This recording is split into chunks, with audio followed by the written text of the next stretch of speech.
আমরা সবাই বাংলাদেশে থাকবো। ভোট দিতে যাবে না, যাবে না, কোনো হিন্দু ভোট দিবে না, দিবে না। আর যদি তারা 100% শিওর আপনারা কেউ সবাই হাতে নেবে, তাও যদি না পারে তাদের নাম ঠিকানা সংগ্রহ করে আমার কাছে মনোযোগ শুনে আমরা বাংলাদেশে হিন্দু সংখ্যালঘু, ভারতের মুসলমানেরা সংখ্যালঘু, অন্য দেশে খ্রিস্টানেরা সংখ্যালঘু, আর একটা দেশে দেখা যাচ্ছে বৌদ্ধরা সংখ্যালঘু, সবাই সংখ্যালঘু। আসলে সংখ্যালঘুর সংখ্যাটা আমি শেষ করে দিতে পারি। তারাই সংখ্যালঘু যারা ধর্ষণ করে, যারা খুনি, যারা সারা মানুষের অন্যায় করে, যারা ভোট করে, যারা বাড়িতে আগুন দেয়, তারাই সংখ্যালঘু। আমরা সংখ্যালঘু নয়। এই বাংলার প্রত্যেকটা মানুষ শান্তিকামী, প্রত্যেকটা মানুষ চাই শান্তি, প্রত্যেকটা হিন্দু শান্তির ধর্ম, ইসলাম ধর্মে সবসময় বলা হয় শান্তির ধর্ম। কেন ইসলাম ধর্মের শান্তির ধর্মে আজ হিন্দুরা অশান্তিতে থাকবে? কেন থাকবে? তাহলে কি বোঝা যায়? আসলে সংখ্যা কিন্তু দেখেন বিশ্বের সব দেশে আমরা কেউ না কেউ সংখ্যালঘু, কোন না কোনভাবে সংখ্যালঘু। শুধুমাত্র এই কোয়ান্টিটি দিয়ে সংখ্যালঘু বিবেচনা করা যাবে না। যারা অন্যায়কারী, যারা ধর্ষণকারী, যারা জুলুমবাজ, যারা আগুন দেয়, তারাই শিখছে না। আজ আমি প্রদত্ত আহ্বান জানাই আমাদের এই সংখ্যাকে আমরা কয়েক হিন্দু আছি, তাদেরকে উদত্ত আহ্বান জানাই নিজ ভূমি রক্ষা করো, আর যেন পুরোক্রমে এই দেশ ত্যাগ করা না হয়। আমরা যদি আস্তে আস্তে যদি দেশ ত্যাগ করতেই যাই তাহলে সংখ্যায় আরো কমে যাব, তখন আমাদের উপর আরো ঝাঁপিয়ে পড়বে ওই সমস্ত দুষ্কৃতিকারীরা। আমরা কি প্রকৃত অর্থে এই সোনামণিরা বৈষম্য বিরোধী হতে পেরেছি? আমরা কি বৈষম্যের শিকার এখনো হচ্ছি না? কেন আমাদের মন্দিরে হামলা হবে? কেন আমাদের সোনামণিদের বাড়িতে হামলা হবে? কেন আমার মা বাচ্চাদের আছে? আপনারা সবাই নিজ ভূমি রক্ষা করার জন্য, নিজ ধর্ম রক্ষা করার জন্য সবাই রাস্তায় নামুন, নইলে প্রিয় মানে তাকে দুর্বল বলে আপনারা ভাববেন না।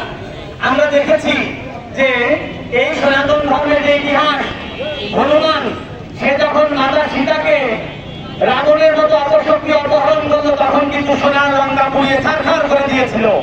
আমরা দেখতে পাই অর্জুনের মতো ভগবানের মহান ভক্ত সে কিন্তু লক্ষ লক্ষ সৈনিককে বধ করার মাধ্যমে ভারতবর্ষে শান্তি স্থাপন করেছিল। তাই আমাদের শান্তির জন্য, আমাদের নিজেদের অস্তিত্ব রক্ষার জন্য আমাদের যা করা দরকার তাই করতে আমরা প্রস্তুত থাকবো।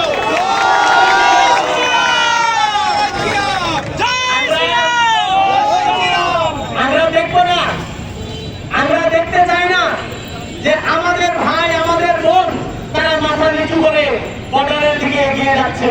না, আমরা প্রত্যেকের সংযুক্ত আহ্বান জানাই। আপনি দেখেছেন যে ইতিমধ্যে 2 দিনের মধ্যে আমাদের প্রত্যেকটা মহল্লায় যেভাবে প্রতিরোধ গড়ে উঠেছে, দুর্বৃত্তকারীরা দেখা মাত্র দৌড়ে পালিয়ে যাচ্ছে। এইরকম প্রতিরোধ যদি আমরা প্রত্যেকটা ঘরে ঘরে গড়ে তুলি, প্রত্যেকটা মহল্লায় গড়ে তুলি, কারণ বাবার সাহস হবে সর্বজনীনের উপরে আক্রমণ।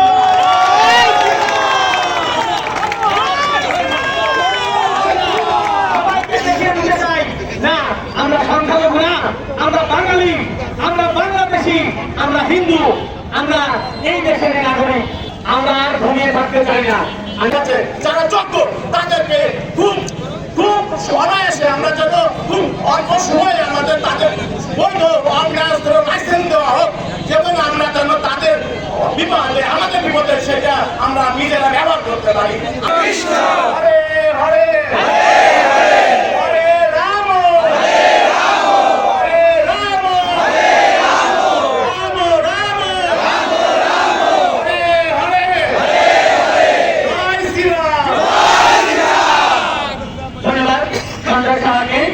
আমরা চুপ করে শুনে গেছি, কিন্তু এখন তো আমরা স্বাধীন।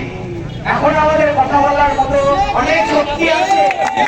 আমরা তো এখানে এসে দাঁড়িয়েছি, আমাদের কথা কেউ শুনে নাই।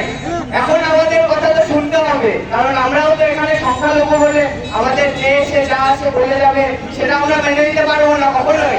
আমাদের মা বোন তাদের উপরে আজকে হামলা চালাচ্ছে, এখান থেকে পাঠাচ্ছে, তাদের উপরে তো আমরা কিছু রাখবো না। আমরা যেখান থেকে পারবো আমাদের উপরে আক্রমণ হলে আমরা উল্টা আক্রমণ করবো।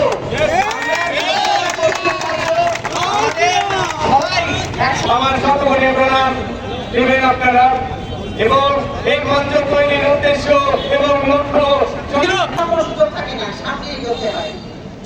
বাংলাদেশের যতবারই এই দেশে রাষ্ট্র পরিবর্তন হয়েছে, রাষ্ট্র রায়ের পরিবর্তন হয়েছে, কখনো কোনো ইসলামের কখনো কোনো মসজিদকে পাহারা দিতে হয়নি, কিন্তু আমাদের হিন্দুদের মন্দিরকে পাহারা দিতে হয় সারা জীবন।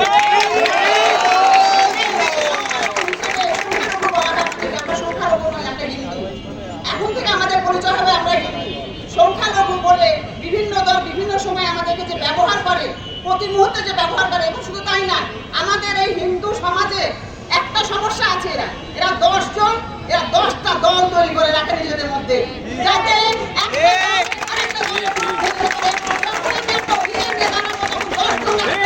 একজন আসবে, 5 জন থাকবে না, 2 জন আসবে। এই বিষয়টা আজকের পর থেকে এই দেশে উঠে যাওয়া উচিত, কারণ হিন্দুদের একটাই দল, হিন্দুদের একটাই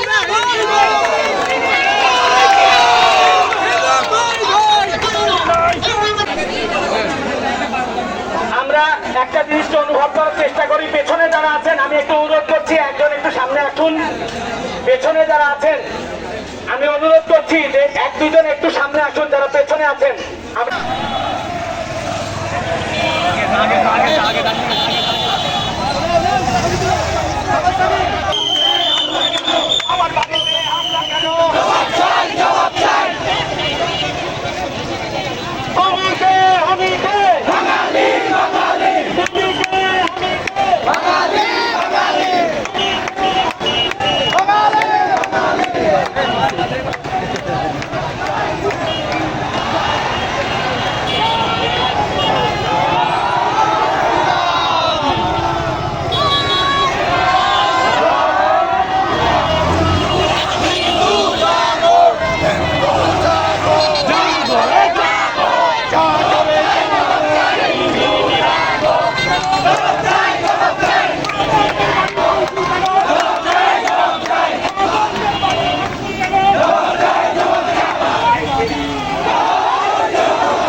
কে